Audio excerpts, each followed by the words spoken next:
What's going on, guys? Tyler Guzzo back again for another week. Another video for you guys. Basically, I got a question this week from one of our friends, Christine. Christine wants to know, basically, is there an exercise to increase my metabolism? Is there such a thing? Well, Christine, I have good news for you. There is such a thing, but it's more along the lines of how you exercise during your workout.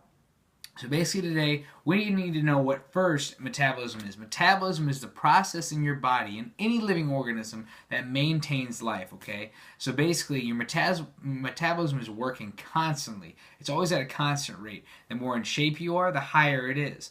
But what we can do is we can increase that with specific exercises, okay? So essentially, with this, what we need to do is create a system in which your metabolism has to constantly be working or be working harder, okay? So what you're going to do is you want to create what's called EPOC. That's excessive post-exercise oxygen consumption. So what that means is basically after you're done working out, your body is basically trying to up the oxygen intake. It's trying to build up more oxygen and use more oxygen in order to create and build up more of what's called ATP, adenosine triphosphate. That is what you use when you perform short bursts of high intensity exercise. Now, there's also what's called aerobic exercise, where you're basically performing exercises, long runs at low intensity. What you want to do is you want to exhaust these ATP stores through your anaerobic exercise pathways. And what you're going to do is in turn use your aerobic pathways to use the oxygen there in order to create and replace or basically restore the ATP in the anaerobic pathways. So what you're going to do with this is called high intensity interval training, or you can do circuit training. Also, another good way to do this is you can do high intensity resistance training with shorter rest breaks. Now, if you're older or you have any sort of bone, ligament, joint issues, I would avoid that. I would just stick with the high intensity interval training. You can do anything really, guys. Anything that's high intensity and also keeping the rest break short. You can keep a ratio of maybe 1-to-1, 1-to-2, start off maybe even 1-to-3. So say you're going hard for about 30 seconds, you want about a minute and a half rest break after that. But I mean, when I say going hard, I mean going hard, like hard to very hard. Okay, intense. So that way, while you're resting, your body's trying to restore that ATP.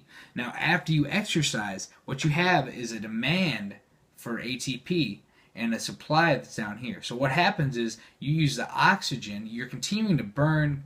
I use the analogy of like a fire, okay? So what you have is when you create this fire, you create this big, massive bonfire, okay? You're working out, you're going hard, you're creating this big, massive bonfire. Now, after the bonfire is over, it doesn't mean that the soot and the ashes and everything like that is perfectly fine to go play in. That is still hot. It's still technically burning. So what you need to do is wait for that to calm down in order for you to go and have your fun, do whatever you got to do, clean the fire up. So that's what is happening in your body. Your body's still burning calories. So you burn up to 5 calories per liter of oxygen you consume. So if you're consuming all this oxygen, going through oxygen like crazy in order to restore those ATP stores back to where a normal level is, back to your homeostasis, your basic metabolic burning rate, you're going to still be burning calories. So that is what the EPOC is all about, because you need that oxygen in order to produce or restore the ATP, the adenosine triphosphate.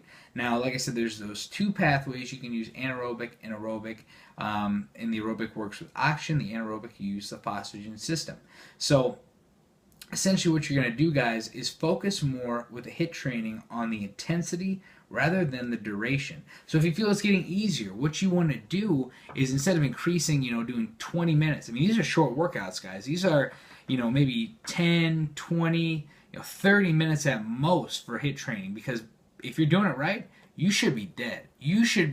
Someone should be dragging you off the gym floor, giving you mouth to mouth. If you can go for 40 minutes of HIIT training, or you should be in a cage fighting somebody, running triathlons maybe, doing the Tour de France, something intense where you have to go through these big, fast, intense, crazy intervals where you're, pounding on a guy, or you're doing the quick sprint swim, or you're going up the hill real quick. You need to be in peak condition to go longer than that. So basically what you want to do is increase the intensity, just go hard as you can, and then what you can do as you get better is decrease the rest times and make it more similar to the work time. So go to like a 1-to-1 ratio or a 1-to-2 ratio, or every minute, for example, go from 10 seconds on, 50 seconds off, to eventually get up to the 30-30.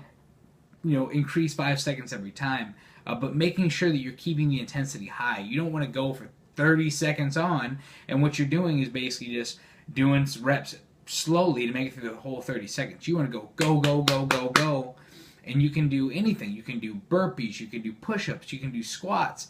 I recommend doing, obviously, compound lifts, multi-joint exercises, body weight exercises, 50% of your 1 rep max, something that you can do at a high intensity, not something that's going to be, take you a long time to do. And it's one of those things where you can just kind of find your own niche, find your own exercise that works for you. You can also do circuit training, which is good as well. You just go from exercise to exercise. Obviously, your rest time is going between the exercises. That's a little bit more intense. But basically, that's it, guys. That's what you want to do. If you want to increase your metabolism and you want to increase the amount of calories that you burn after your workout, obviously, you're going to do that with a lot of exercise. But this exercise fashion in particular, with the HIIT training, the high intensity interval training, you're going to really, really, really promote that EPOC, that excessive post-exercise oxygen consumption. So there you have it, guys. Maybe I'll make a video for you guys tomorrow and show you guys what that would look like. I'll do something for you, sweat like a pig, and that way you guys get a gist of what that looks like. And that's all I have for you guys today. If you guys like the information, please share it so other people can see this information. If you guys like the channel, you guys like the videos I'm putting out, please like the page. You can comment with questions, concerns. Email me at guzzo.fitness@mail.com. Check out the Facebook page where I post most of the videos. You can check the other videos and the things that are happening with Guzzo Fitness System. So I appreciate your time again tonight, guys, and I hope you have a great rest of your day.